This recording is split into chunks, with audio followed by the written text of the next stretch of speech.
Skipta skoðanir mínir einhvern mál. Mér finnst það svo ótrúlega mikilvægt. Legðu þitt að mörgum til að gera beðið betri stað. Er þetta eitthvað sem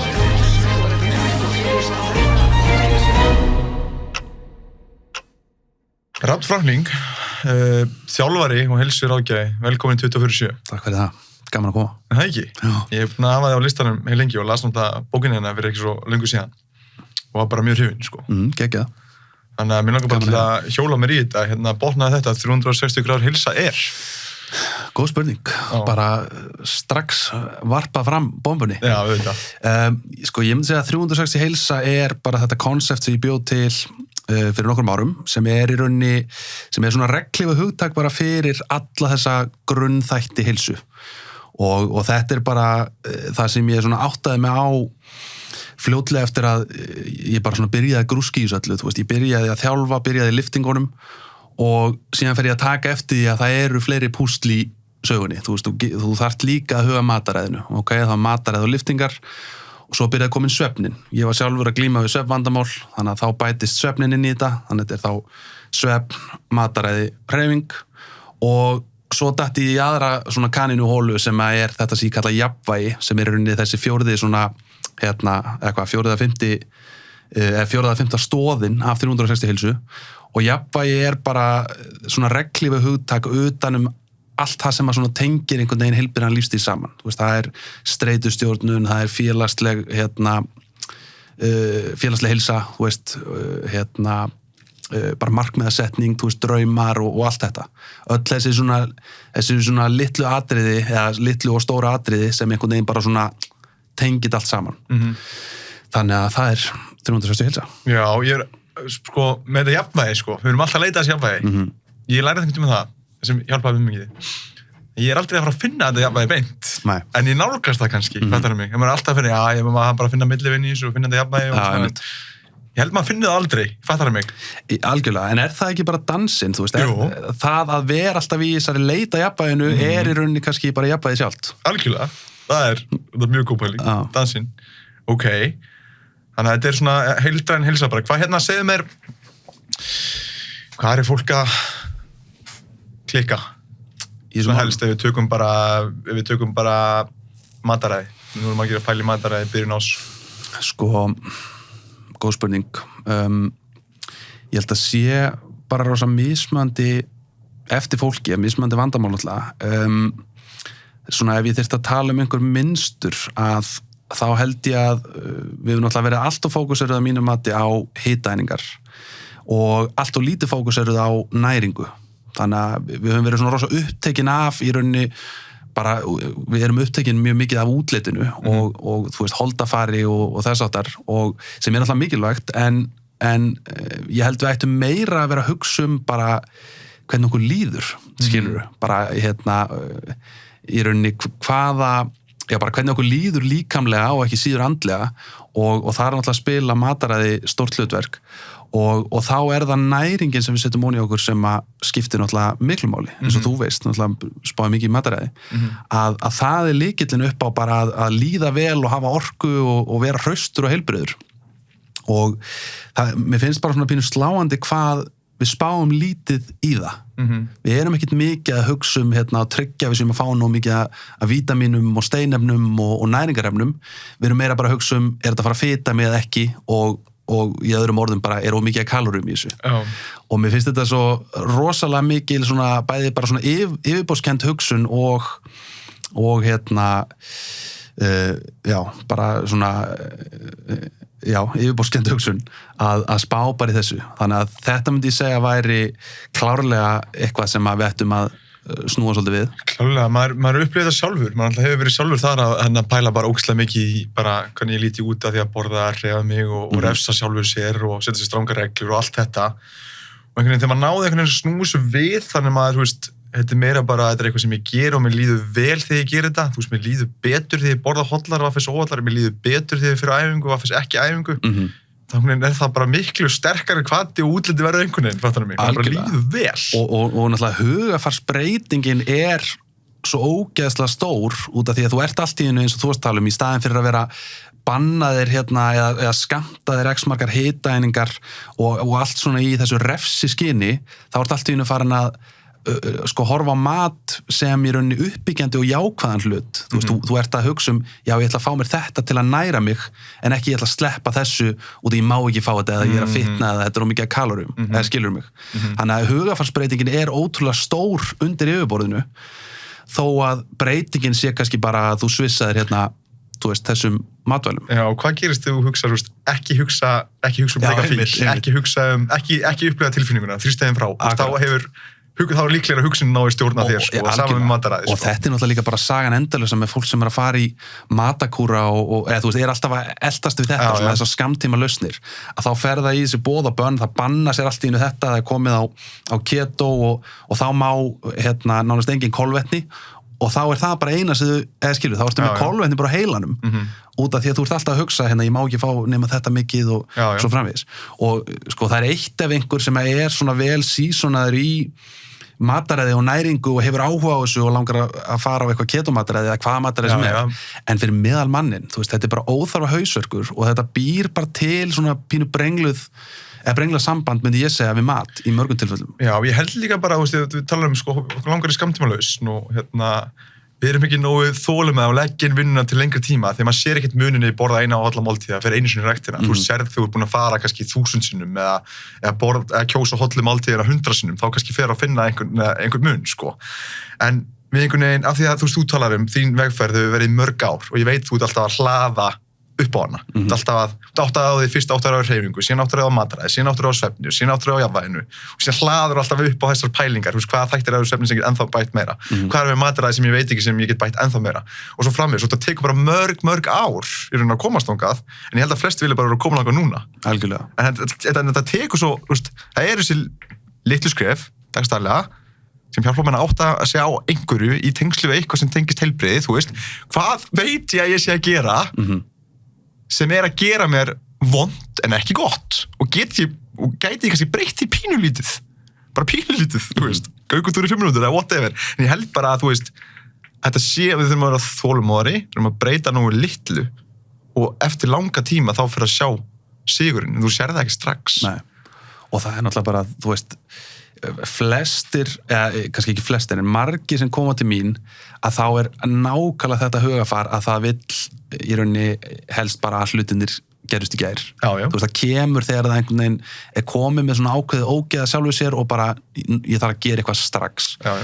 Og þú veist bara þegar fólk kemur inn með þetta hugafar að þá það ekki að fara að ná árangri. Út af því að þegar þú ert í þessu hugafari að þá stekkur á þessar svona styttri leiðir og þú stekkur á einhvern veginn og verður, þú horfir á alla vegferðina út frá þessu sjónarhorni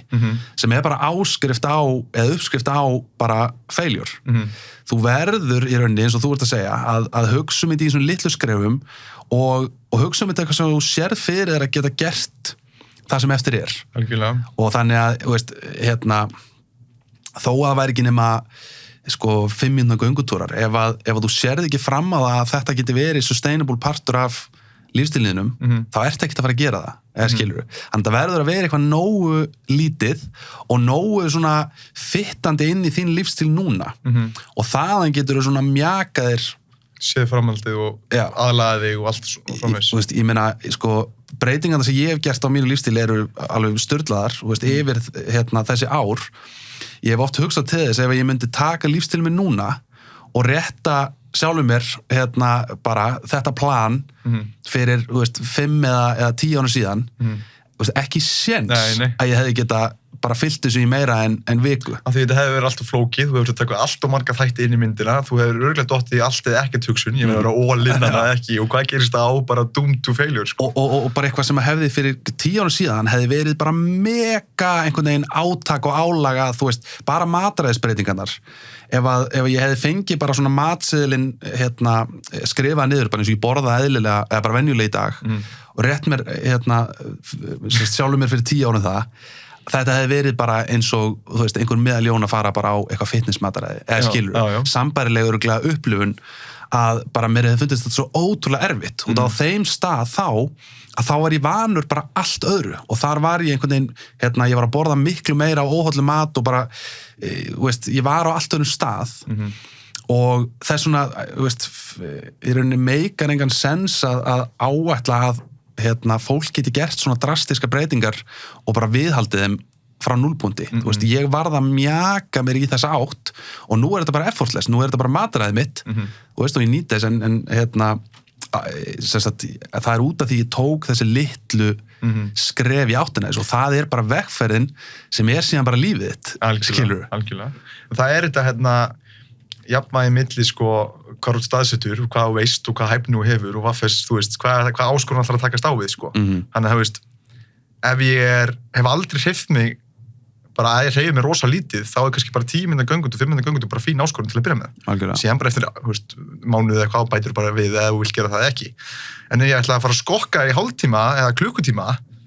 ég myndi kannski gera það í viku sem væri ansi ólíklegt þegar ég myndi framfylgja því Þannig að þetta svona byggt á hverjum einum hvað hann staðsettur, hvernig hann getur byrjað að hlaða þessu litla á sig og velja svona viðeigandi áskorun sem á raunverulega möguleika að ná til lengri tíma og viðhalda eins og nefndir áðan Það svona hugsaði líka ættu við kannski í staðinn fyrir að vera með einhverja svona gulrót á endanum sem hvað maður segja, eitthvað svona eitthvað markmið sem ég ætla að léttast 10 kíló eða eitthvað svoleiðis í staðinn að hugsa kannski meira svona heilstætt bara hver vil ég vera og þá í staðinn fyrir að setja þér þetta markmið ég ætla að léttast 10 kíló fyrir þennan tímapunkt sem svona meðsóldið þetta svona skammtíma blæ einhvern veginn í sér að frekar hugsa bara hvers konar manneskja vil ég vera og byrja þannig bara í rauninni að svona hagræða svona daglegum athöfnum og lífstílnum út frá því og þaðan mjakast í þessa átt þannig að þú ert í rauninni að horfa á þessa hluti sem þú gerir að fara í 5 mínútna göngutúr ekki út af því að 5 mínútna göngutúrin að fara létta þig þetta mikið eða gera þetta við þig heldur bara ég vil vera manneskja sem að hreyfi mig og fer reglulega í göngutúra og síðan verður aukaverkun náttúrulega það sem að göngutúrnum consistently fylgir skilur hverju vera Já, algjörlega, það sé svona bara einhvers konar afleiðing en þú ert í rauninni alltaf segjum segja svo að þú sért alltaf að stefna því að verða bara heilsamlegri það ert í rauninni alltaf á þeirri vegferð og ert alltaf í rauninni aldrei að ná markmiðun en alltaf að ná því ef þú ert alltaf að aksa okkur degi en þú þú er búin að missa þessi 10 kíló, hvað gerist þá? Næsta markmið að detti þá bara alveg bara nú er ég búin að missa 10 kíló og nú er ég bara hættur og þetta líka þú ferði í rauninni þú ferði í svona annað mindset og þú byrjar að hugsa öðruvísi og þar að leiðandi byrja hlutinni sem þú gerir og ákvarðanirnar að verða öðruvísi. Þannig ég held að þú sért bara með því að taka þessi pínu litlu skref sem að virðast ekki vera neitt að hægt og rólega ert í rauninni að breyta held ég bara allri heila kemistríinu og þú ert að bara svona þetta svona butterfly effekt, skilur það múti fara inn í framtíðina og þú drepur eina flugu og svo ferðu tilbaka og heimurum bara gjörbreyttur, skilur mig að þú gerir þessa pínu litlu breytingar og þú hugsa bara ok, ég fer inn á göngutúr og hvað gerist með göngutúr, aukin hreyfing sem að meiri brennsla og afleiðingarna verða líklegast að ég kemst í betra form en svo kannski eitthvað allt annað sem þetta byrjar að hafa áhrif á sem þú áttir ekki von á. Þú fær meira headspace og nærða að hreinsa hugan kannski og það lætur þið fara að hugsa aðeins öðru sig eða gefið meira hugarrými til að hugsa einhverja hluti út frá því færðu kannski að finna meiri löngun til að gera eitthvað starta eitthvað þitt eigið eða gera eitthvað sem þú búin að whatever. Betri samskipti eða betri svefn þannig að bara svona aukaverkanirnar geta verið ótrúlega bara svona víðáttu miklar og fjölbreyttar sem að þú kannski þér órað aldrei fyrir að myndi gerast út frá þessu og hugsaði síðan compound áhrifin þegar þú ert alltaf einhvern veginn bara svona implanta litlum svona hlutum hafa ekkert mikil áhrif á lífið þannig séð, þetta ekkert mikið effort sem þú setur í þetta en þetta byrjar einhvern veginn að hafa þessi svona domino áhrif Algjörlega. Sem að síðan bara svo horfiru 3 ár aftur í tíman og lífið þetta bara gjör breytt Algjörlega, og það og eins og segir, þegar þú ert að hugsa frekar þú vilji vera heilsusamlegri einsleikur eða þú ert einsleikur sem hreyfið og svona að þá það eins og við tölum áðan þá ertu ekki að fara allavega bíða eftir því og losni við þessi 10 kíló þá alltaf rosa ánægður, þá nýtur líka þess að verða heilsusamlegri einsleikur á vegferðinni og vegferðin nákvæmlega að byggja upp hennan múr sem maður með, hægt og bítandi. Algjörlega. Þannig að þetta mjög áhugaverk. Hvaða bók hefur haft mest áhrif á þig og hvað lærið af henni? Bókin sem hafði mest áhrif á mig einmitt bókin sem ég skrifaði í bókinu minni. Já. Bók í bók. Það Nutrition and Physical Degeneration og þetta er sko minni mig fyrsta bókin sem ég les bara mataræði. Ég hef verið búin að fylgjast með bara einhverju svona á netinu og eitthvað en þetta er fyrsta bókin bara mataræði sem ég les og þetta er sem sagt svona þokkalegu dórandur 10 ára rannsókn frá vísindamanni sem hét Weston Price það sem hann í rauninni bara í leit að heilsu og þetta er vísindamaður og tannlæknir sem var upp í Chicago og hann í rauninni fer bara og ferðast allan heiminn skoðar alls konar mismunandi samfélög, frumbyggja samfélög og bara svona afskekkt samfélög sem voru ekki byrjuð að innleiða bara svona vestræna matarhætti og vestræna lifnaðarhætti sem við þekkjum í dag og rannsakar þetta fólk alveg bak og fyrir, tekur sýni úr jarðveginum og matnum sem þau borða og skoðaði tannheilsuna og gróf upp fornleifar og skoðaði beinagrindur og bara alls konar alveg rannsaka þetta bak og fyrir og þetta er bara sláandi að lesa þetta og skoða hann með yfir 2500 myndir í bókinni það sem að hann er að dokumentera þetta allt og bara svona bæði eftir að fá svona einhvern veginn kultúrin hjá öllum þessum samfélögum á þessum mismunandi svæðum allan heim og þú ert að sjá bara hvaða áhrif mataræði hefur á heilsuna og þannig hann náttúrulega bara í rauninni að tala þessar mataræðisbreytingar en það er bara svolítið sláandi og þetta er eitthvað sem við gerum okkur ekki alveg grein fyrir held ég og það í dag eru komið svo mikið af plástrum sem að svona blekkja svolítið í rauninni hvar við stöndum í dag heilsulega séð. Ég meina ef það er eitthvað að trufla þig þá færðu bara einhverja pillu út í apóteki sem að bælir einkennin eða ef það er eitthvað þá bara það er eitthvað krem eða einhver pilla eða einhver aðgerð eða eitthvað þú bara afgreiðir þessi mál og ert alltaf að tækla bara ekki aukaverkan heldur einkennin og þegar við höfðum þetta ekki að þá sáum við miklu betur þegar kvillandi byrjaði að koma upp á yfirborðið og eins og þessum tíma bara svona til að byrja með að það voru náttúrulega engin tannlæknar og engin tannlæknaþjónusta eða tannbustar eða neitt hjá þessum samfélögum og fólki sem að byrjaði að innleiða þessar vestrænu svona matarhætti bara byrjaði að borða meira af hvítu hveit og hvítu sykri meira af unnum fræóljum og hættu að borða þennan svona bara svona hvað maður segja sitt bara svona náttúrulega mataræði við erum bara beint af jörðinni að þá byrjaði að koma bara tannskemmdir í ljós eitthvað sem að við bara einhvern veginn spáum ekkert mikið í með tannskemmt, bara tannlæknir og það er græjað á þessum tíma var það náttúrulega ekki aðgengilegt þannig að fólk var að fyrirfara sér út af tannpínu bara óstjórnlegri tannpínu og þú veist þarna byrjaði að sjá bara tannpína kemur ekkert að sjálfu sér þú veist, tannpína var hvergi sjáanleg hjá fólkinu sem að lifði bara borðaði sitt náttúrulega matarið og lifði svona í takt við náttúruna tannpína byrjaði bara að koma í ljós þegar fólk í rauninni svona stýrði sér út af þessu náttúrulega mataræði og byrjaði að borða minna af þessum heilsusamlega mat og meira af drasli sem við vitum alveg í dag að er orsökin af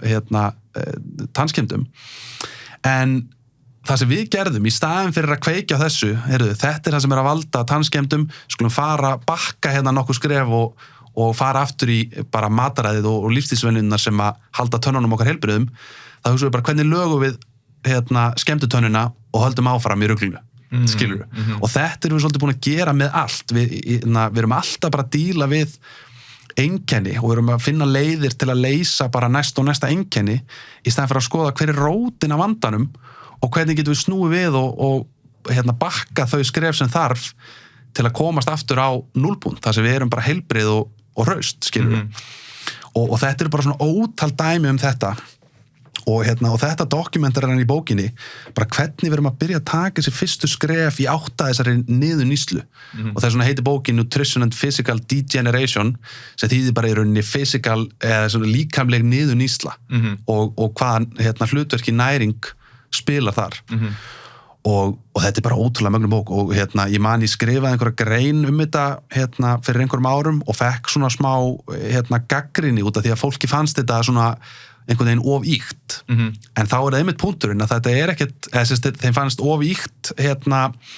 svona hvernig ég var að lýsa afleiðingunum sem að þetta hafða fólk að í rauninni byrja að borða svona mikið af hvítu hveiti og sykri og öllu því og fekk einhverja gagnrýni á það og ég svaraði á móti, ég sagði, þú veist, munurinn í dag er bara að nú erum við með alla þessa plástra sem að maska þessi einkenni þannig að við sjáum þetta ekki eins og vel og það er annað í þessu bara svona til að kafa onni í þessa kanínuhólu að til dæmis bara andlitsfallið á okkur er byrjað að breytast þvílíkt eitthvað sem að mjög fáir eru meðvitaðir og má rekja til að hluta til breytts mataræðis og öndunar líka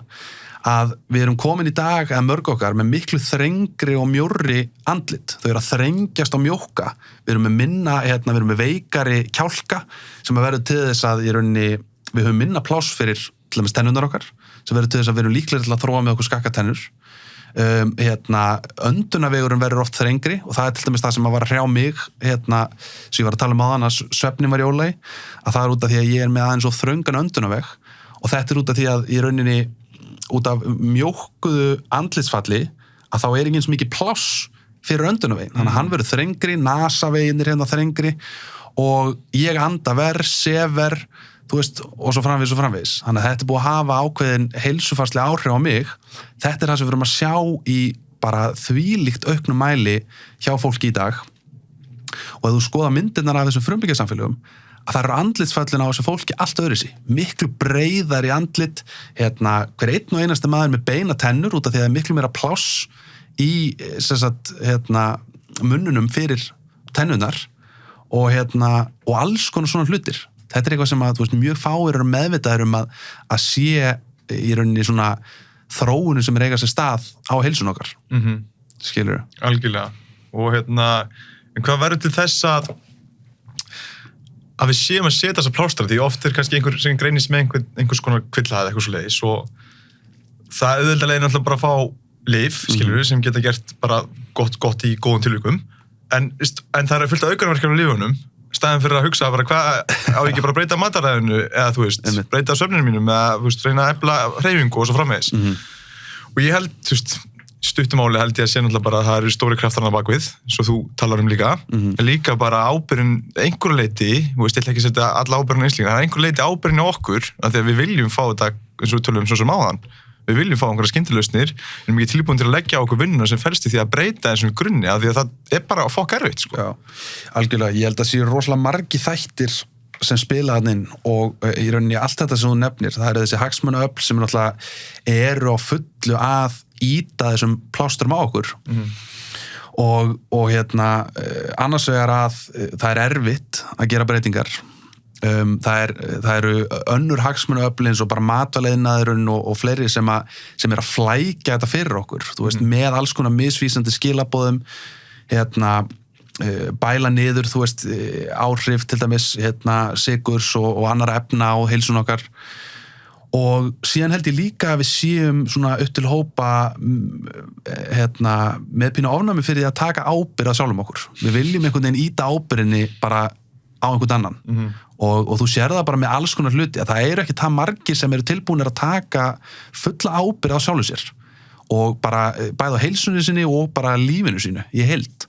og það er eitthvað svona sem ég myndi segja sé bara ákveðið svona þroskaferli sem að allir ætti að þurfa að fara í gegnum að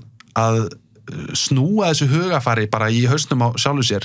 að byrja að taka ábyrgð á öllu sem að tengi sjálfu þér og ég var aðeins svona spjallað þetta og þetta er bara svona nokkuð sterk skoðun sem ég hef að við ættum að í raunni bara hvert eitt og einast okkar ættum að vera með þetta hugafar að bara við berum fulla ábyrgð á okkur sjálfum ekkert endilega hlutir séu okkur að kenna sem að gerast í kringum okkur en bara taka ábyrgð á þeim og hugsa bara, ok, hvað get ég gert í þessum aðstæðum þetta svo miklu heilbrigðari sjónamið út af því að þannig ert þú í bílstjórasætinu og þú stýrir, þú getur tekið hvort sem það bara hugafarsbreyting kannski þarft ekki að gera neitt til að breyta aðstæðum nema bara hugafarinu þínu en leið þú gerir það þá ertu samt að taka ábyrgð á aðstæðum og sjálfu þér þú veist, bara með því að svissa hugafarinu í rétt átt og þá minnkar líka umfram þjáninguna sem fylgir þjáningu til að byrja með sko, því að lífið þjáning og fólk lendir í ýmislegu og lífið erfitt skilur mig, en ef maður svara því án ábyrgðar að þá ansi líklegt að maður muni upplega ennþá meiri þjáningu og maður veit alveg að gerast alls konar hlutir og maður bara sumið bara veikjast og eitthvað svona en ég hef allan ekki fundið hugsað mikið þetta, ég hef ekki fundið betri leið til að snúa lífinu þér í hag og að axla ábyrgð þrátt fyrir að þú veist, það óskar enginn af lendininu eða þú veist, eða allt það sko að ég held að sé bara, þá ertu að minka þá ertu bara að taka út þessu umfram þjáningu sem lífið sko. Algjörlega og já, ég held að þetta sé leiðin sko og mér finnst svona þegar ég líti kringum, mér finnst mér rosa margir dett í þetta svona fórnarlambs hlutverk að verða bara einhvern veginn fórnarlamb síns eigin lífs og það svo ótrúlega þægilegt og kósí að geta alltaf bara pinnað öllum vandamálum og hlutum á einhverju aðra það allt öðrum að kenna og þá líka svona getur þú friða sjálfa þig meira með einhvern veginn bara, þú veist, heilsulega séð að vera bara haugur og gera ekki neitt og byrja ekki að hreyfa þig og byrja ekki að taka mataræði í gegn og svo öðrum hlutum að þá getur alltaf líka bara einhvern veginn friðað sálina þína og samviskuna með því að segja að þetta í vinnunni hinum að kenna og ég get ekki gert þetta út af þessum og þessu og svona. Þetta rosalega kósí að mörguleiti en þér mun samt líða illa, skilur en þú mynd svona einhvern veginn svona aðeins fá smá svona kósí tilfinningu við að einhvern veginn þetta samt ekki mér að kenna þú veist, lífið mitt ekki gott mér líður ekki vel, en það ekki mér að kenna þannig að þú veist, hvað ég gera, ég verð bara einhvern veginn að krúsa í gegnum þetta en það þess vegna svona pínu ógnvekjandi kannski að taka ábyrgð en ég held að til lengri tíma að þá fylgið í langmesta bara veljanin og hamingjan út af því að þú veist, ég meina þú stýrið því, skilur Algjörlega, ég held að sé klálega, ég held að sé margir sem fylgja svona fórnarlamsröðu án þess að vita að því, sko Algjörlega en ég held að samaskapið þó að sé erfiðar að axla ábyrgð þá veiti það þeim meiri líklega til að gera lífið þitt innihaldssýkt heldur en að gera það ekki af því þá ertu bara meira við stjórnveitin og ræðu hvernig þú bregst við og allt það Hvað helsteinu sinni væri satt sem út öðru máli í dag? Eitthvað sem við þurft aflæra? Það geggjuspurning alls konar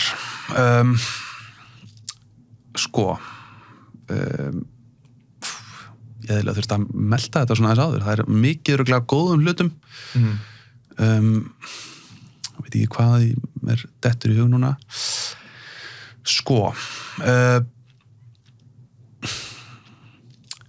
ég myndi segja að kannski bara svona það nýlegasta sem ég hef svona breytt aðeins hugafarinu með til dæmis í tengslu við svona lágkolvetna mataræði og þess áttar að ég var svona, ég trúði miklu meira að kolvetni væru svona bara ill eða þannig það var svona pínu einhvern veginn hugsunum mín að maður bara kolvetni og sérstaklega allur sykur væri bara eitur ég hef breytt svona þess hugafarinu gagnvart því eða bara skoðun minni gagnvart því hvað annað? Ok, þú helst að lágkolvetna væri bara svona, það var eina vitið og sykur og ávistur og svona, hvað leiddi sú breyting, hvað ertu byrjað að taka inn þá meira og hvað? Ég vil meina að eins og sykur og svona hvítusykur eitt, ég held að hvítur svona hvítusykur sem búið að vinna alveg í ræmur og jafnvel búin að leggja í klór og annað sé ekki heilsusamlega fyrir okkur, þetta náttúrulega bara innantóm orka, en svona náttúrulegri form af sykri og jafnvel bara hreinum sykri, þú veist, hlinsíróp, hunang, þú veist, og annað, jafnvel bara svona tropikal ávextir, ananas, döðlur og annað sem mjög hátt í sykri. Ég var alltaf svolítið að þeirri skoðun að þetta væri bara mjög slæmt og þú ættir bara alls ekki að innbyrða þetta keyrir upp blóðsykurinn og setur bara allt í rugl. Bæði sko með bara því sem að ég hef kynnt mér meira hlutina, ég hef náttúrulega verið sjálfur með svona sílasandi blóðsykursmæla og fylgst með blóðsykurum hjá mér og fólki kunnum og fólki kringum mig og svona, og ég hef bara séð að þetta ekki endilega tilfellið. Ég hef séð að þú veist það allir með að borða ávexti þó að þetta séu svona mjög sykurmiklir ávextir þurfa ekki að hafa slæm áhrif til þess að blóðsykurinn. Það er ekki endilega sama að borða bara mikinn sykur og að blóðsykurinn muni rjúka upp. En ég hef séð að hjá einhverjum til þess bara með hunang sem bara náttúrulega pjúra sykur í raunni, hjá einhverjum hefur blóðsykurinn rokið upp bara upp úr ölluvaldi, en hjá öðrum og meðal annars mér að þá fer hann mjög lítið út og hann fer í rauninni ekki upp í takt við sykurmagnið sem ég hefði haldið alltaf. Og síðan held ég líka, og þetta svo sem bara það sama og ég tala í bókinni, ég lít á kolvetni sem svona svolítið orkuefni íþróttamannsins og ég meina með því bara að fólk sem er að hreyfa sig eða fólk sem er að nota til dæmis hausinn á svo rosalega mikið sem er mjög orkufrekur, að þetta fólk þarf náttúrulega að í rauninni fjúla sig og þá eru kolvetni bara mjög fínn kostur í það og þú getur haldið efnaskiptaheilsunni og heilsunniðinni bara í mjög góðu standi en borða samt sæmilega mikið magn af kolvetnum. En ég myndi samt segja að kolvetni eru svona eina orkuefni sem er okkur ekki endilega nauðsynlegt. Við þurfum ekki í rauninni kolvetni, líka mig getur framleitt það litla magn sem að hann þarf sjálfur, þannig að þetta er svona eina orkuefni sem að við þurfum ekki lífsnauðsynlega, þannig séð, og ég held að við séum að borða allt og mikið að þeim mörg okkar með við hvað við erum að hreyfa okkur. Þannig ég held að það sé klárlega vandamál, en ég held að fólk sem er að hreyfa sig og ég tala nú ekki íþróttamenn að þeir geti svona strategist borðað bara þokkalegt magna kolvetnum, viðhaldið góður í insúlinnæmni, viðhaldið góður heilbrigði og verið bara hraustir og heilbrigðir og notað kolvetni bara svona á heilbrigðan og skynsamlega máta. Það eru svona einhverju sem eru svona mjög djúpt í þessu low carb svona spacei sem við vilja meina bara að kolvetni eru bara ill og þá ekki að koma nálægt þessu og meiri segja þeir sem eru á kafi íþróttum að þeir eru ekki að vera mikið í kolvetnum bara, þá ekki að borða kolvetni. En ég vil alltaf horfa á heilsu og hef alltaf gert út frá svona þróunarlegu sjónarmiði og þróunarlega séð er það bara ekki svona konsistent að kolvetni séu eitthvað ill. Ég meina, á svona sérstaklega á svona tropical stöðum að þar borða og hefur fólk borðað í gegnum tíðina bara þokkalega mikið magn kolvetnum. Þannig að meikar að sens að kolvetni séu þá slæm fyrir heilsuna eða ávextir séu slæmi fyrir heilsuna. En við erum alltaf, það sem er búið að breytast hjá okkur í dag er að við erum að hreyfa okkur miklu minna, við erum miklu meiri kyrrsetu og þar að leiðandi, hugsa ég, er skynsalegt fyrir mann sem að hreyfi sig ekki neitt að háma í sig heilan ananas eða borða ógeðslega mikið af döðlum eða einhverju sem inniheldur ótrúlega mikið af kolvetnum sem hann síðan gerir ekkit við, skilur. Líkaminn enda bara á að umbreyta þessu í fitu og geyma það og sem hefur leitt okkur í kannski klípuna sem við erum í dag þar sem við erum alltaf þung upp til hópa og ekki eins heilbrigð og við ættum að vera. Já. En já, þetta er ekkit kannski sérstaklega merkilegt svona dæmi. Það er örugglega miklu meira og stærri svona juicy skoðanabreitingar sem að ég hef gert en þetta var svona fyrsta sem kom byrja. Já, ég meina, ég held sér svo þetta að maður sé duglegur líka bara að endurhugsa hlutina, sko. Þó maður hafi trúað einhverju einu sinni að geta að hugsa bara, er þetta rétt, skoða hlutina sem stangast á við það sem heldur þessi satt, sko. Já. Og prófa að breyta, skilur mig. Ég held það sé svona á því að fólk er alltaf að breyta til. Hann er eitthvað svona, hann er aldrei staðfastur í sín skoðun. Nei, hann er einmitt kostur að breyta skoðun og breyta lifnaðarátt því þú ert actually bara að prófa hvað er best fyrir þig. Og það er líka bara mikil auðmýkt í því. Þú svona áttar á því að kannski ert þú ekki með allt á hreinu og kannski er eitthvað frá öðrum aðala sem þú getur tekið inn eða eitthvað annað nýtt sem þú getur innleitt inn í mataræðið þitt eða svefnina eða whatever sem getur hjálpað. Þannig að ég veist það er svo mikil kostur að einmitt prófa sig áfram og líka að vera ekki fastur á einhverju einu til lengri tíma. Algjörlega. Og þetta hefur svona verið pínu ströggl hjá mér sko út af því að sérstaklega bara í því að vera einhvern veginn að miðla þessum upplýsingum, að vera með hlaðvarpið og vera með halda fyrirlestra og í þjálfun og allt þetta, að það væri auðveldar einhvern veginn að geta komist í eitthvað svona kamp, það sem ég bara prýtsa og predika öllu þessu. Heyri, mér langar til að trufla ykkur aðeins til að þakka styrktaralunum podcastins, og sá fyrsti er te og kaffi. En ég mæli mjög mikið með að fara á te og kaffi, fá sér americano eða uppáhald kaffi og eiga góða stund með góðum vinum. Númer 2, kristall. Það bara ekkert betra en að fá sér kristall. Ég mæli með þessum græna í dós og þessum dökkgræna í plasti, og þetta svona gos hollafólksins og það sést hverju drekka kristall. Að lokum, þá vil ég þakka Zuma kærlega fyrir. Þetta svona fyrsti staður sem kemur upp í huga minn þegar mér langar að fara eitthvað og fagna og eiga í einstakri upplifun og borða leið hollan og góða mat. Þannig ég mæli með því að fara á Zoomak ef þið viljið fagna einhverju tilefni. En annars vil ég bara leið og ég þakka þessum styrktaralunum og þessum styrktaralunum sem ég nefndi í byrjun og koma fram á milli í YouTube-vídeónum,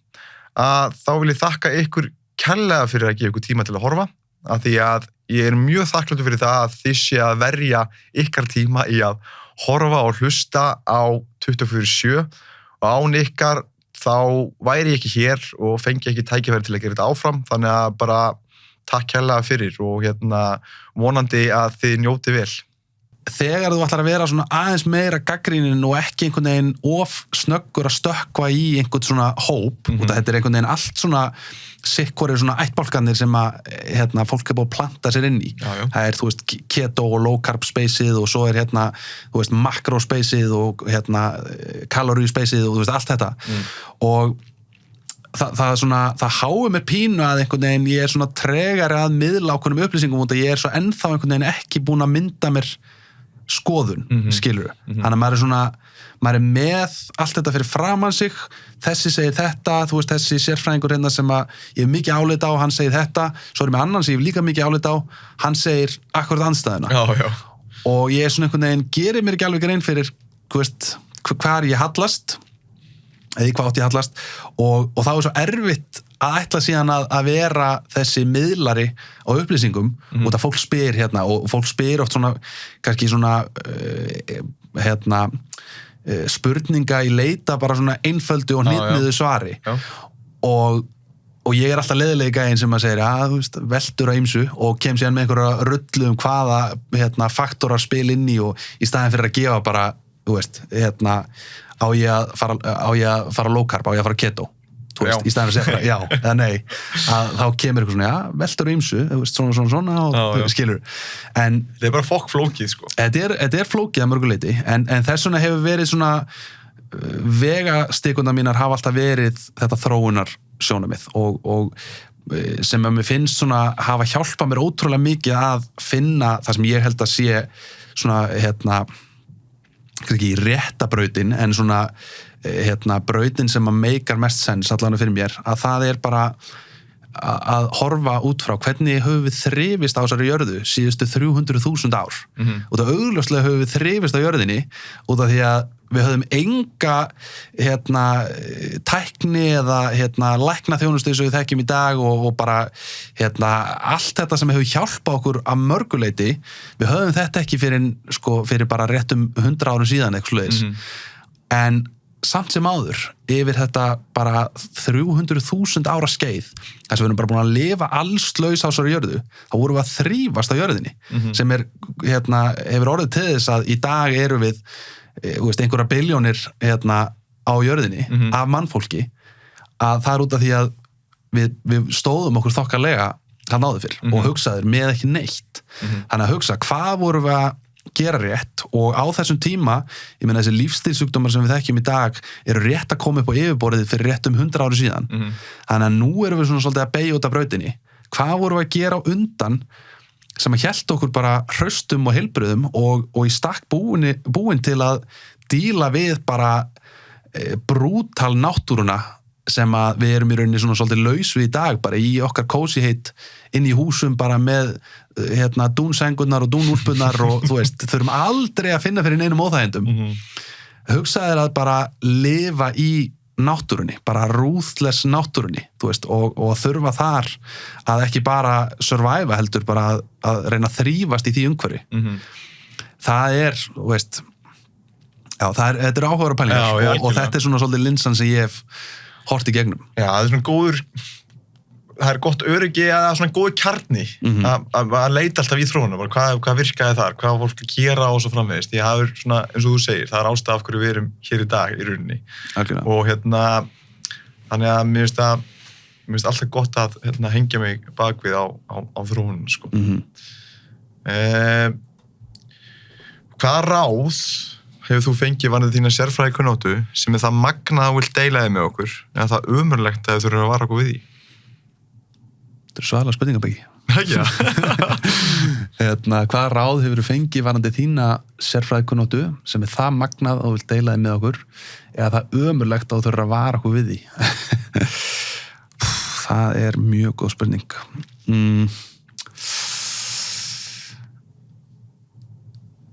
Ég veit það ekki, sko. Hvað er það magnaða? Ég pínu blankó, sko. Ert þú með eitthvað? Svo getur deilt með mér. Vá. Já, það er Ertu ekki með svörið þínu eigin spurningum? Nei, jú, maður er alltaf einhverju fyrir sér en ekkert svona...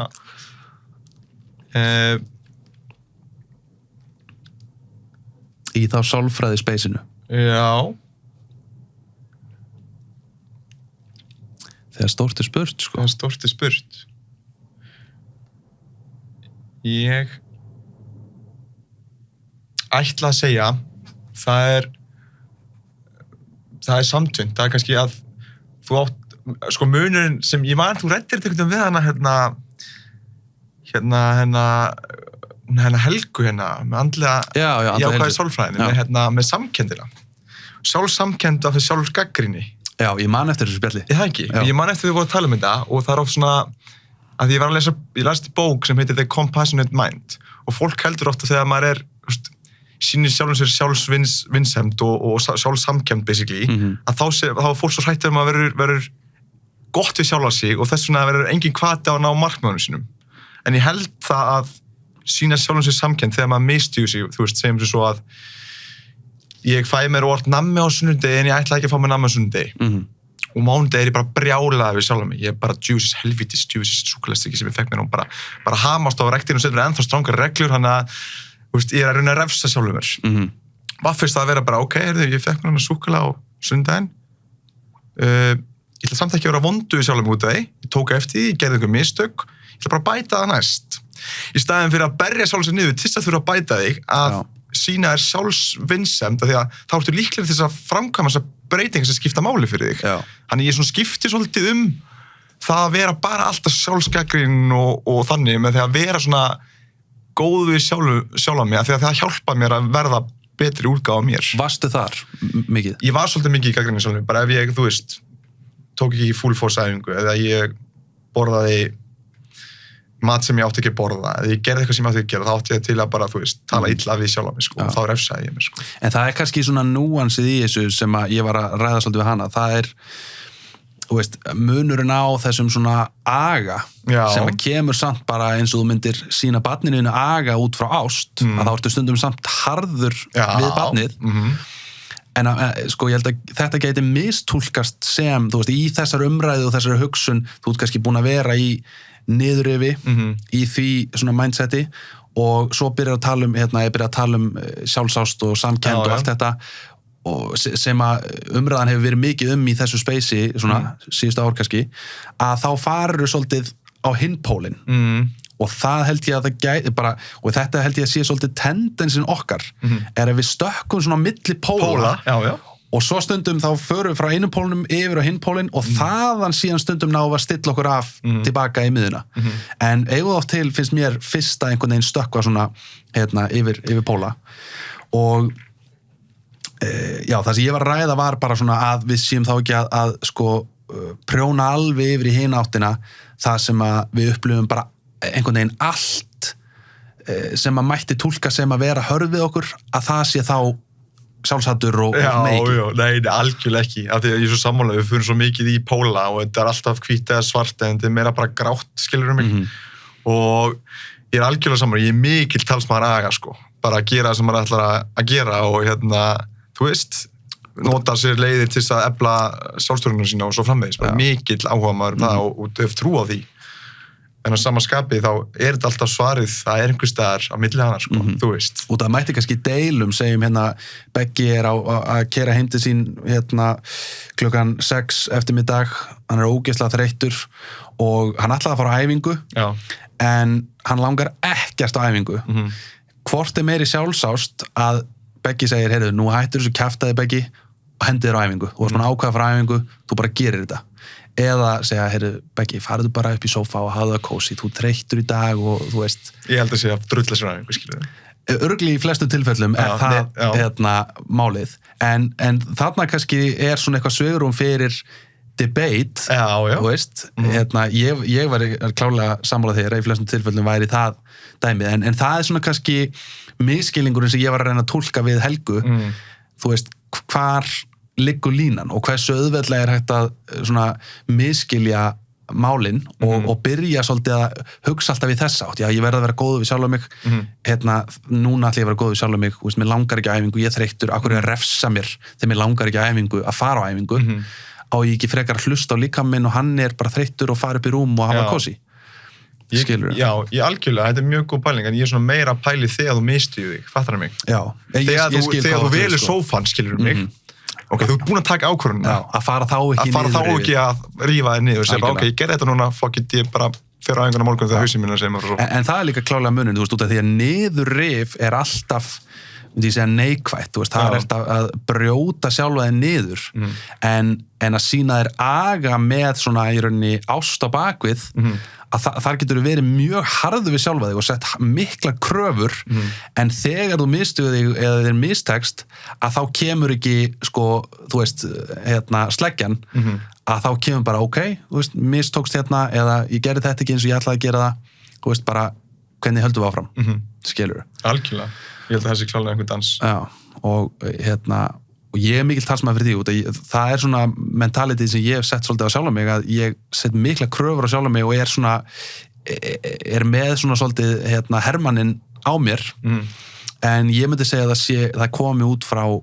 svona sjálfsást frekar, út af því að ég set kröfur á mig út af því að ég vil mikið fyrir sjálf mig, skilur, þannig að þetta kemur allt út frá bara minni væntumþykju fyrir sjálf mér, og það er svona fannst mér þetta bara svona áhugaður að taka sko, upp á það að gera. Algjörlega, ég held að þetta er alltaf einhver dansan á milli tveggja hugmyndar sko, og fyrir eftir, eins og þú segir, bara samingi og aðstæðum, þú veist, en ég er alveg sammálaður, ég sett mikla kröfur á sjálf mig og ég held að það sé út frá, það er út frá ást. Sjálfsást. Og þráttur að það getur verið erfitt að fara stundum æfingu eða hætti símanum eða whatever, skilur mig, þá er þetta að gera því ég veit að það gerir mig gott. Já. Mér langar rosa mikið að svara þessu spurningu eftir, ég ætla að reyna að brainstorma eitthvað eftir Herru, þessi er enda heldur góð, þú veit ekki hvort þú vil hlusta eitthvað, en ímyndaður að væri ekki hægt að dæma þig og geti sagt frá einhver einnig skoðun sem gæti verið túlkuð sem óvinsæl öðrum. Hver væri þessu óvinsæla skoðun? Ef við erum á þessum nótum svona sem við vorum að tala að þá er það bara svona kannski að tala um aumingjaskap. Já. Það er held ég svona, kannski svona smá viðkvæmt, að það er bara, þú veist, svolítið í bara nákvæmlega þessu vorum að tala bæði að taka ábyrgð á sjálfu sér og vera ekki fórnarlamb og að sýna sjálfu sér svona aga, að útrýma aumingjaskap. Það er, já, svo sem ekkert kannski eitthvað sterk skoðun en bara svona eitthvað svona sem að kannski umræða sem er viðkvæm. Hvað er aumingjaskapur? Svona heilt yfir finnst mér aumingjaskapur er að setja sig í fórnarlambið. Þegar maður dettur í fórnarlambið að það er aumingjaskapur á mínum mati og ég, eins og við ræddum áðan að þú dettur oft inn á milli óvart svona, í fórnarlamstöðuna en eins fljótt og þú getur að kveikja á því og reyna þá að snúa við.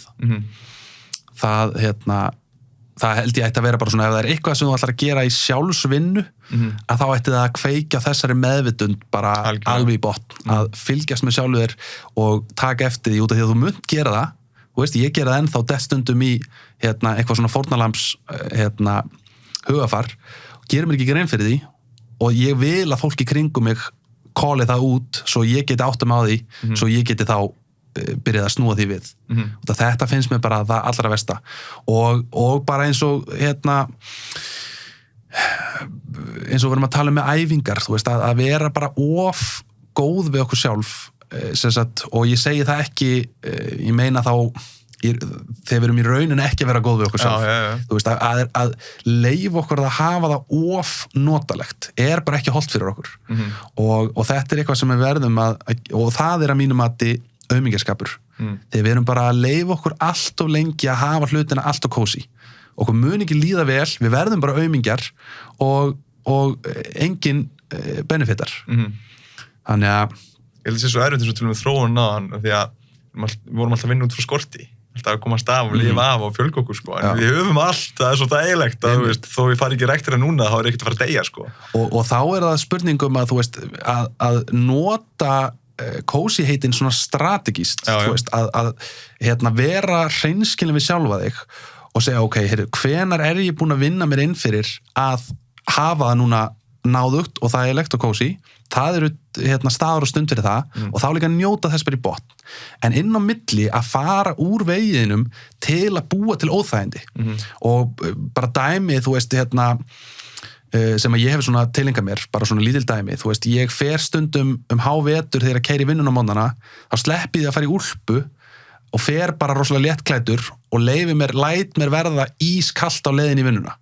skilurðu. Jafnvel bara stundum hef ég keyrt bara á stuttunarbólnum, bara hávetur inn í bara ískaldan bílinn og læt líkaminn þurfa að finna bæði fyrir óþægindunum að vera kalt og að vinna í því að hita sig sjálfan þanga til að hitin byggist upp í bílnum. Og þetta eru bara, þú veist, 10 mínútur, þetta bara lítið dæmi, en þetta svona eitthvað sem að, þú veist, kemur mér út úr komfortzónu mjög reglulega og það sama bara, þú veist, ef að þú veist, ég geri þetta í alls konar mismunandi aðstæðum, ég fyrir stundum ef ég þarf að skreppa, þú veist, hinga og þanga að fara í rauninni verðklæddur út bara til að svona ögra skroknum aðeins, fara aðeins út fyrir komfortzónið. Það líka bara eins og að fara í ísböð og kalda sturtur og mótnana, þú veist, það eftir að fara út fyrir komfortzónið. Það reglulega, til að með ef ég fer í bara svona matalega séð, þú veist, ég fer stundum í einhverjar veislur eða eitthvað, stundum ákveði ég að snerta ekkert af einhverjum svona kræsingum eða eitthvað, bara út af því að bara svona, ég vil gera mér aðeins erfiðara fyrir núna. Þú veist, það kannski, ég búin að bara vera á góðri braut og mundi vanalega bara fá mér eitthvað, skilur, einhverjar kræsingar sem í boði þannig í þessari veislu eða hvað ég en bara út af því að löngunum mín þarna svo sterk í að fá mér eitthvað, þá kannski, og þetta er ekki alltaf, þetta er bara stundum, og þá kannski, bara út af því að mér langar svo ótrúlega mikið í þetta núna, þá ætla ég ekki að fá mér þetta, bara svona til að ögra sjálfum mér aðeins. Og þetta er bara eitthvað svona sem að mér finnst, veist, ég fæ svona ákveðið kikk út úr þessu, út af því ég að halda sjálfum mér svona reglulega á tánum, skilur mig. Og það sama bara, ef þú mætir á æfingu og þú ert svona eitthvað, ég ætla bara að taka rólegt í dag, að þá snúið við þér, bara út af því að þú ert komin í þetta mindset, þá ætlar að taka ekstra erfið æfingu, eða þú veist, bæta við 2, 3, þú veist, 5 settum af þessu. Algjörlega. Að svona reglulega ögra sjálfu þér á alls konar mismunandi sviðum í lífinu og gera þér stundum bara hlutina erfiðari fyrir, bara til að einhvern veginn bara testa sjálfa þig, þjálfa bara hugan og svona mental toughness og líka bara, ég held að þetta haldi okkur hraustari. Algjörlega okkur fyrir að líða illa bara í þægindunum, skilur mig. Það er bara sama hversu kósí stellingur upp í sófa, þá myndum við finna fyrir verk einhvers staðar, sko. Og þetta líka að gera hlutina óþægilega, þeir gera leið lífið bara ánægilegt, af því að þú veist, ég sæki það saman sem með föstur, ef maður tekur föstu, langa föstu, 3 daga eða eitthvað.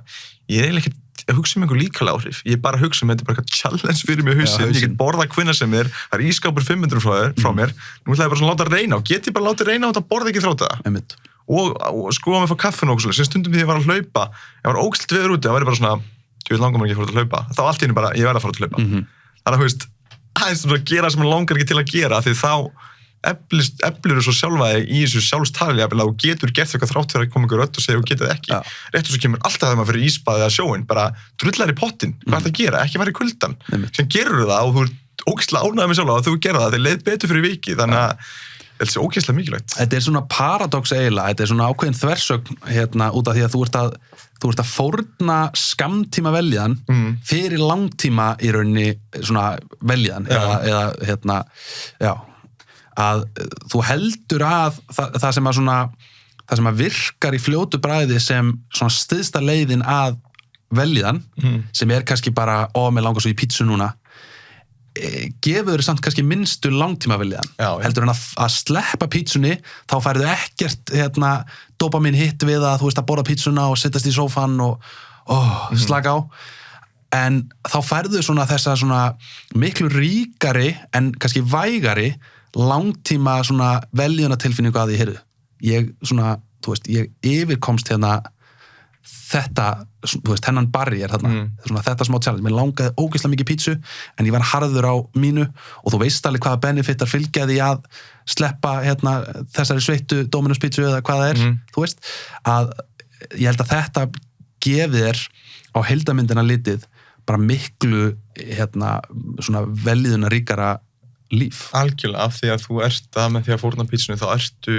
að taka eitt skref í áttina manneskinu sem þú vilt vera. Þú ert að fá þig pítsunni, ekki það er ekki lægi að fá sér pítsu einstaklega sinnum. Algjörlega. En ef þú velur pítsuna þá ertu rauninni að kjósa þá manneski sem þú vilt ekki vera. Nei, akkurat. Og það er náttúrulega miklu erfiðara því það gerist í augnablikinu, þess að þarf maður að semja sjálfa sig og þetta er bara eiginlegin í lífinu. Þú sagði bara, þú veist, ég geti verið að vinna í tölunni, hérna símu við hliðina á mér, ég bara síminn, það er bara velun og dopamin og bara öll fyrir síman og eða þar ég skrifi klukkutími í staðinn eða eitthvað, whatever þú veist, ég fórnaði nú augnablikið að kíkja í síman og skrolla en ég fyrir í tölvuna að skrifa hvað gerir það? Það hjálpar mér að hugsa, hjálpar mér að koma einhverjum orðum frá mér niður á blað sem kannski gerir það verka með að gefa út bók einn daginn, fattar hvert er að fara þetta er alls staðar saman tala mataræði samskipti, þú veist, hvort það hefur verið í símanum að tala við þig og veita þér athygli þú veist, hreyfingu hvort það hefur verið í sófan eða drulla mér að hreyfa mig, hvort það hefur horfa einn Netflix ástæði viðbóti eða drulla mér að sofa þetta er bara lykil eiginleiki upp á því að ná árangri í lífinu og líða vel til lengri tíma litið. Já, en svo er það að finna þennan svona dans í þessu að þú veist, þetta má ekki verða að þú sé svo rosalega dogmatískur í svona að þú einhvern veginn bara algjörlega isolatar þig frá öllum og öllu út af því að þú ert svo heltekin af þetta verður svona að þú svona vita hvar þú átt að þú veist, einhvern veginn svona flæða með þessu og það er svona það sem mér finnst eiginlega bara svona svolítið skemmtilegt við þetta út af því að það er vegferðin, það er lífstílinn og það er bara svona svolítið eins og við byrjuðum að tala og þetta jafnvægi að vera einhvern veginn að svona flæða með þessu og bara stundum að setja mörkin, stundum að tósa í taumana en stundum þú veist að engagea og þá gera það bara að einhvern veginn fullu og bara setjast inn í það og það er líka oft krefjandi, sérstaklega fyrir þá sem eru mjög drifnir og svona eru mjög uppteknir að því að ná árangri og annað. Það er oft mesta ströggl fyrir þá að leyfa sér að setjast inn í, þú veist, bara svona komfortið stundum. Algjörlega. Skilurðu? Ég tengi bara hart við það, sko. Og þannig að maður þarf einhvern veginn að læra þetta svolítið og þetta er eitthvað sem að ég held að maður sé alltaf í eins og vorum að tala þú veist, við erum alltaf að einhvern veginn finna eða svona eldast við hennar ballan sem að maður kannski veit að kemur aldrei en það er, eldingarleikurinn er svolítið bara það er bara lífið, sko. Það er bara lífið Mér finnst þess að sérstaklega dans með við tökum bara spesifítt bara mataræð og félagsskapur skilur mig. Oftast þegar þú ert að hitta vini eða fjölskyldumennir þá vanalega matur og ef þú ert obsessed á því að borða ógeðslega hollt þá getur verið matur þannig sem þú borðar ekki venjulega. Þannig auðvitað er allt í lagi stundum eða langar ekki mat en ekki fá þér og þú veist, eins og við talar áðan, æfa agan og okkur svona en síðan líka að geta bara því að heilsa er hvað, þú nefndir í byrjun 360 ára heilsa, það er líka hluti að því ég eru bara félagslega tengsl. Þannig að þú veist, ég hef alveg verið í þeim aðstæðum að ég hef óttast að fara einhverja félagslega aðstæður því ég annarkvort bara fæ ekki nógu holla mat eða ég sef minna eitthvað svo framvegis, en síðan bara stressi sem fylgir því að vera stressaður í því hvort ég fá ekki hárnæma næringu í mig í þessum aðstæðum að fara að gera mér töluvert verra heldur en bara njóta þess að borða þá í þessi skipti sem ég vel það, njóta þess til þess fullustu og eiga ennþá betri stund með fólkinu mínu, sem skiptir náttúrulega öllu máli. En,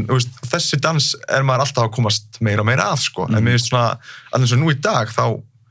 ef við tökum bara matarinn spesifíst, þá ég þokkalega góður bara þegar ég sjálfur og stjórna mig sjálfur. Ef ég fyrir einhverja félagslega aðstæði, þá veit ég bara að þá mun ég líklega borða eitthvað sem ég myndi ekki borða annars vegar, en það bara gott og bara ég nýt þess, en síðan ef ég væri að fara í veislu á hverju mennsta föstu á lögati, það myndi ég ekki gera það, skilur. En þarna getur þú líka að hugsa, þú veist, hvað ert að næra? Þú ert ekki alltaf endilega að næra alla þessa lífstílsþætti. Þannig að segja eins og svo að þú farir í þessa félagslegu aðstæður út að fara bara út að borða með vinum og þú veist að bara það búið að plana að fara á einhverja skítabúlu, skilur, þú veist, sem bara með bara rusli og óhollum mat. Ok, það ert að fara fórna heilsunniðinni innan gæsalappa í þeirri máltíð, en ef þú ert hraustur og heilbrigður að þá þetta ekki að fara að hafa neina áhrif líklegast ein máltíð, þú veist, til eða frá. En á sama tíma ertu kannski að fara að næra þvílíkt bara sálina þína út frá félagslegu sjónarhorni. Þú veist, ég meina, maður finnur bara sérstaklega að maður ekki búin að hitta vini sína einhver tíma og maður á eitt gott kvöld, hvað þetta bara svona þú veist, örgulega losun á endorfínum örgulega bara þvílík út af því að þú finnur bara hvernig þú slaknar og þú nýtur inn og þú keyrir upp veljiðan og þú ert bara allt annar. Þú veist, hversu mikil áhrif heldur að þetta sé að hafa á heilsuna þína? Bara það að fá þessa einhvern veginn, þetta bara svona ríka veljiðunaskot og heldur að þetta mun ekki trompa þessa einu máltíð, þar sem þú fórst út á spori og fekstir, þú veist, djúpstekta franskar og þú veist, sigur og alls konar. Já, nákvæmlega. Þannig að, þú veist, maður verður líka að hugsa þetta svona, þú veist, þetta svona give and take dæmi. Og, hvað var aftur spurningin áðan? Ég mögulega komið svara. Það máli, það var hvaða áhugur fengið varðu þína sérfræði kunnandi sem það magna og vill deilaði með okkur eða umulegt að vera að vara okkur við því. Já, ok. Ég get nokkurn veginn svarað þessu. Ég held að besta ráð, ég man ekki hvort ég að fengi þetta svona beint frá einhverju sérfræðing, en það sem ég hef svona átta mig á í gegnum allt þetta út, ég líka dottið í þessa grefju og mun örugglega detta aftur í hana að verða með svona rörsýni, þú veist, að ég var svo upptekin að því að hugsa heilsuna og það mátti aldrei fá, þú veist, þessi matvæli út af því að þau eru svona slæm og og þú veist, allt þetta og maður byrjar svona kannski að isolata sig pínu félagslega, þú veist, þú verður aðeins bara leiðilegri og alvarlegri og minni bara einhvern veginn svona húmor fyrir lífinu og, þú veist, ég byrjaði að fara í þennan spíral og ég byrjaði svona að kveikja á því bara, ég bara hægt að róla að verða bara svona leiðinda seggur sem alltaf upptekin af einhverju hlutum sem skipta engum máli og þannig ég held að eða svona bara minnstri sem ég hef séð og örugglega heyrt frá einhverjum sérfræðingum tala það að svona langlífasta fólkið og fólki sem að lifir bæði lengst og örugglega bara innihaldsríkustu lífunum fólkið sem að hafa minnsta áhyggjur af lífinu. Bara fólk sem lifir streitulausu lífi og þegar ég segi streitulausu þá meina ég svona þessi krónísku streituvaldar. Þetta fólk gæti hafa upplifað alls konar áföll og allt annað sem mikil streita en þessi svona króníska streita, ekki vera stanslaust með einhverja áhyggjur af vinnunni, stanslaust með einhver svona sambandstengda streituþætti, vera að hafa áhyggjur af, þú veist, hverju ert að borða, hvað ert ekki að borða, þú veist, allt þetta bara svona fólk sem kann að taka lífinu hóflega alvarlega og eiginlega bara ekki það alvarlega, bara einhvern veginn að setja fókusinn á því að bara njóta lífsins og gera bara hluti sem að þú nýtur. Þetta svona ákveðin mynstur sem ég sé að það fólk sem að veriðist svona bara njóta svona best langlífi og innihaldsríku lífi þetta fólk og þetta hefur svona meira orðið fókusin minn bara svona á síðustu misserum að það bara hvernig hver þarf ég að verða og hvað þarf ég að gera til að bara læra að njóta lífsins meira og bara hafa gaman af lífinu og bara svona upplifa streitu lítið líf, hafa ekki svona miklar áhyggjur af því að hlutinni sé ekki gerast nógu hratt, að ég sé ekki að keyra nógu miklum krafti hérna á þetta til að ná þessum árangri fyrir þennan tíma, þú veist, og hugsa meira bara hvernig get ég notið þess meira að vera í þessu mómenti. Ég hef ég hef dottið í grefjun að ég alltaf í kapphlaupi við tímann, þú veist, með börn og ég þarf að klára þetta og þú veist, ég þarf að áorka þessu og sem að fylgir í kannski að vera bara drifinn og langan árangri. En það getur líka gleymt í að þú ert ekkert að njóta þín, þú ert bara að reyna að ná einhverju markmiði með einhverja gulrót og svo eins og við erum að tala um, hugsum alltaf að léttast þessi 10 kíló. Hvað svo? Svo kemur af þessum mælstónum, þið líður ekkert betur, þú ert ekkert einhvern veginn uppfylltari eða ánæðri,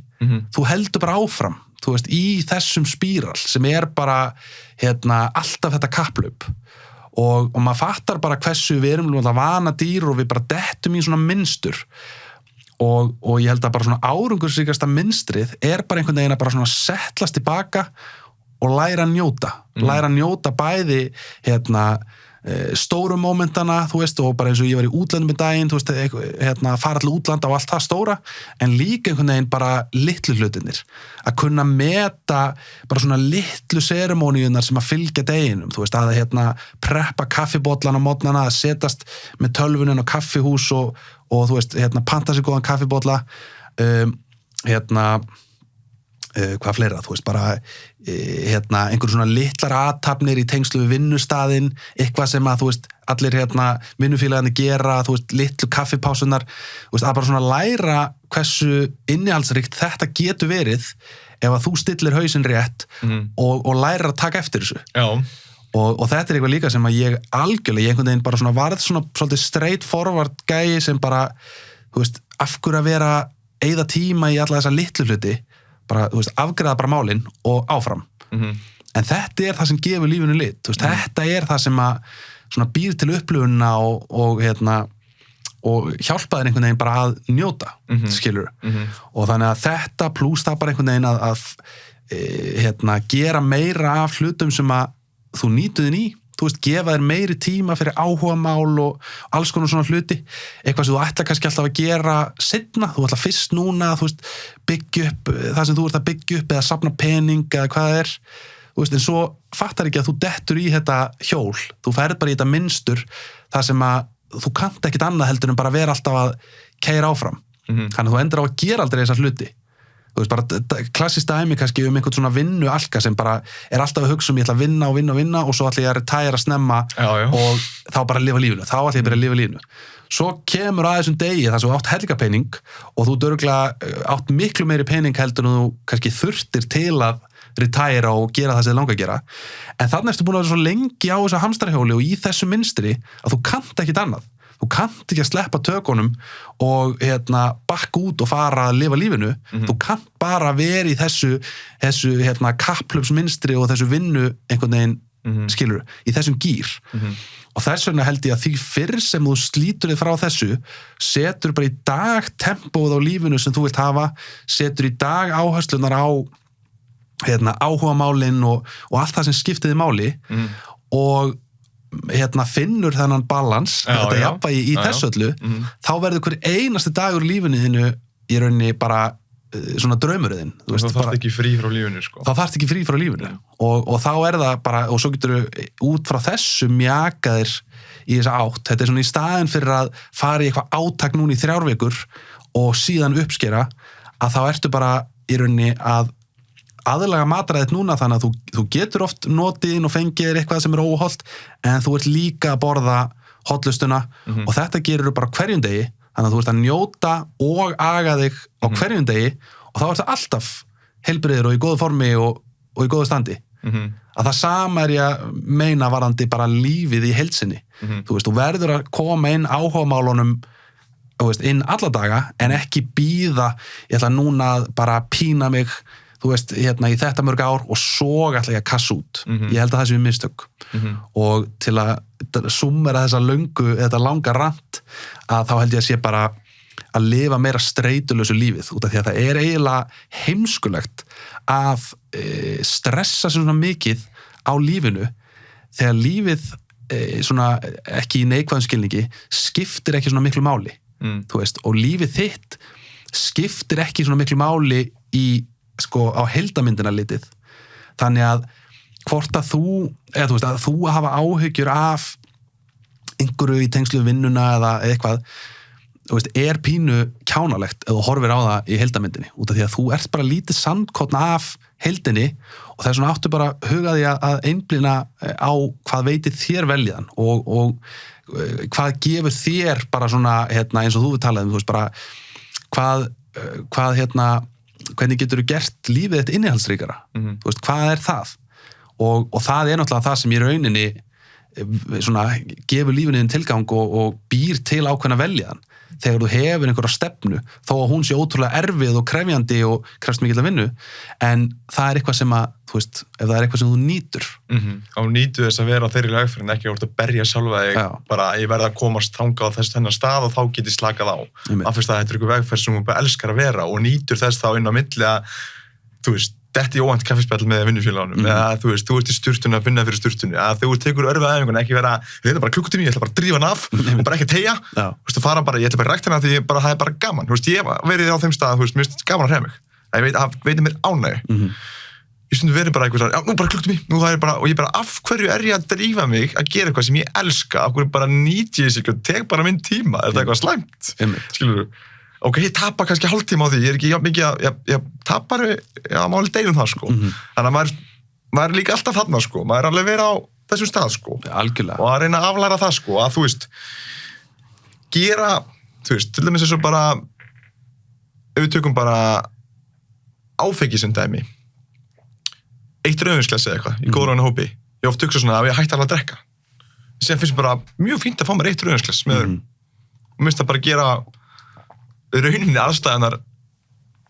betri en þar eru, ef þú veist, fattar mig, fyrir mig. En ekki það ég get ekki átt í samræðum án rauðvins, mér finnst það bara gott. Þannig að í staðinn fyrir að stressa mig því ég ekki er að fá mér rauðvin og fá mér eitt rauðvin í þessum mómentum, skilur mig.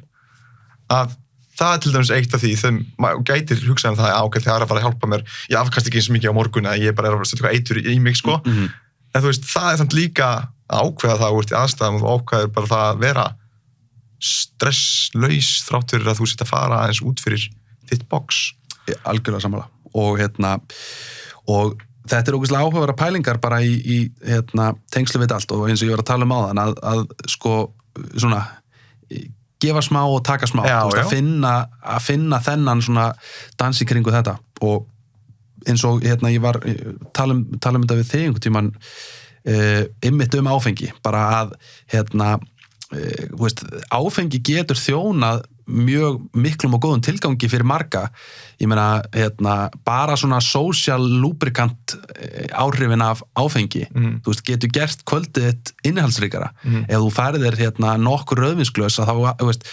minkar aðeins streitan og þú svona sleppir aðeins taumunum og þú kannski, deilir meiru og þú verður aðeins tilfinningameiri og finnur þá kannski meiri svona ást og umhyggju til fólksins sem þú ert með, þú veist, þetta getur enhansað upplifunina alveg massíft og við verðum að horfa á þetta líka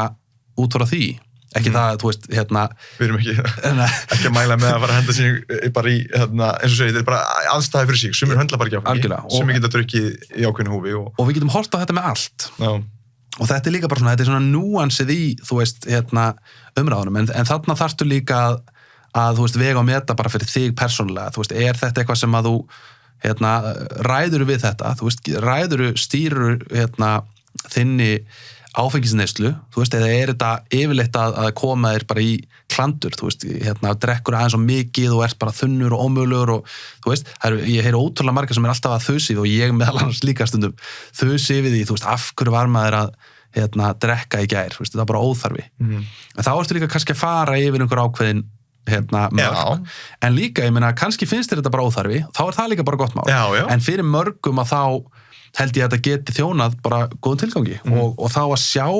þetta tól sem áfengi er fyrir það sem það er og vera ekki með einhverjar dogmatískar hugmyndir þú veist, að það má bara ekkert og þetta er eitur og heldur bara, ok, ég veit að áfengi er ekki hollt fyrir mig en ég sé benefit í því í þessum aðstæðum þú veist, inn á milli. Og ég ræð við það og okkur svona, skilur. Einmitt, þannig að það klárlega, og það líka svona hugarfarsbreyting sem ég hef haft varandi bara til dæmis áfengi og tóbak og annað, að það er meiri svona núans í þessu, þú veist, það eru svona,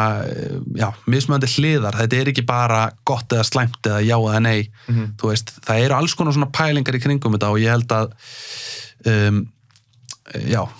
það sé svona skynsamlegra að horfa á þetta með svona með því til hliðsjónar. Já, taka bara allt inn í myndina. Ég ætlaði að spyrja það síðast, ég mættir einingis koma einu skilabóð og framfara út lífið til annar einsleika, hver var þessu skilabóð? Mér langaði bara að stoppa eftir ræðinu en aðan, sko. Eftir rættið? Já, þið tókst þetta svo vel út, sko, að þú veist, ekki vera alveg að missa þig við því að nýta hvert einasta augnablik og ekki vera alveg að vera 100% skilur mig. Heldur þetta sé ákveðið jafnvægi og líka ekki bíða eftir eitthvað verða veruleika, heldur að njóta þessa litlu hluta sem hún gerur á dagstælega af því að það er lífið þitt, sko. Það gerur á hverjum degi, þú veist, þú færði kaffibollan á hverjum degi með viniðinum, þú fer í sturtu, þú veist, vonandi á hverjum degi, skilur mig, þú ferð á æfingu kannski hverjum degi, þú sækir barnið til leikskólan á hverjum degi, þú hittir konan á hverjum degi, þú veist, þetta er lífið og að vera til staðar þarna held ég að sé uppskrift af inn í alls ykkur lífi. Algjörlega og þetta er svona bara, þetta er eitt af því meira svona powerful hlutum sem að ég hef byrjað svona að innleiða og er svona, já, það er svona kannski svolítið vegferðið mér núna, ég er að reyna að koma mér meira á þennan stað og og veist, bara eins og að kveikja á því að á tímabili að þá, þú veist, ég var kannski að keyra og bara, þá vildi ég alltaf nýta tímanum minn að vera að keyra, hlusta á hljóðbók eða eitthvað svona, þú veist, fræðandi podcast eða eitthvað og þegar þetta voru momentin það sé að því og þá kannski hringdi, þú veist, systir mín eða einhver félagi eða eitthvað og ég svona, ég hef eiginlega ekki tíma til að spjalla við þennan út af því að ég þarf að nýta tíman í að, þú veist, fræða mig bara endalaust. Þú veist, þetta er pínu galið, sko, þú spáir í því, út af því að það eru þessi félagslegu tengsl trompa þína sko kunnáttu og þekkingu allan daginn upp á bara veljan að gera. Þú vilt frekar að vera umkringdu fólki og vita ekki neitt heldur en að vita allt bara einn út í horni. Og þetta er eitthvað sem að tók mér smá tíma að svona kveikja á og þannig að núna með þessu svona breyttu viðhorfi að þá er maður kannski líklegri til að gefa sér alveg ekstra tíman þó að maður ætti að vera sinni einhverju vinnutengdu gefa sér ekstra tíma í að heyra í, þú veist, fólkin í kringur sig og spjalla og þú veist, og maður finnur bara að þetta er einhvern veginn ríkara heldur en, þú veist, þó að þetta sé bara einhver svona hversdagsleg spjöll, þú veist, ekki neitt að einhvern veginn bara það að vera svona aðeins meira einhvern veginn tengdur bara sínu fólki og geta tjá sig við það í staðin fyrir að vera einhvern veginn alltaf einn út í horni bara, þú veist, í þínum heimi að hugsa hvernig þú getur keyrt áfram og hlustandi á einhverjar, þú veist, raddir eitthvað, bablandi eitthvað fræðilegt. Bara algjörlega sammála og ég tengi mjög mikið við þessa vegferð.